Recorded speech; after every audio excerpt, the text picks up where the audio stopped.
Guys, may papakita ako sa inyo. Ito tong upuan na to. Dito kami sa, alam mo, tambakan room kung saan.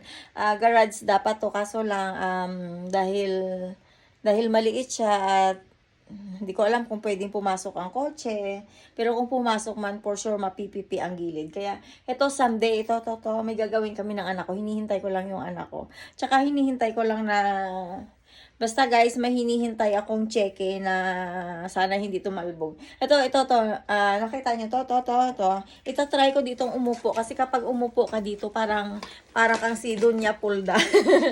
Na di mabangbang ang kapulda-puldahan. Ay, tignan mo, pwede ka magkuyakoy ng paa, gano'n, na duduyan-duyan ng gano'n. Alam mo, ito yung upuan na gusto kong ipamana sa aking mga anakis at kaapu-apuhan. Kaya ayan na yan, nakikita niyo yan.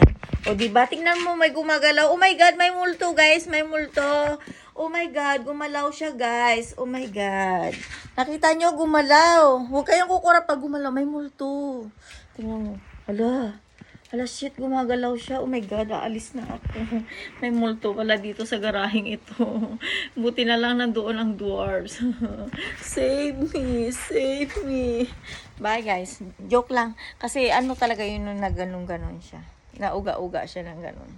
Relax lang kayo, walang multo sa bahay. Alam mo kung sino yung multo? Ako yun. Ako, kapag ngumiti ako ng ganyan.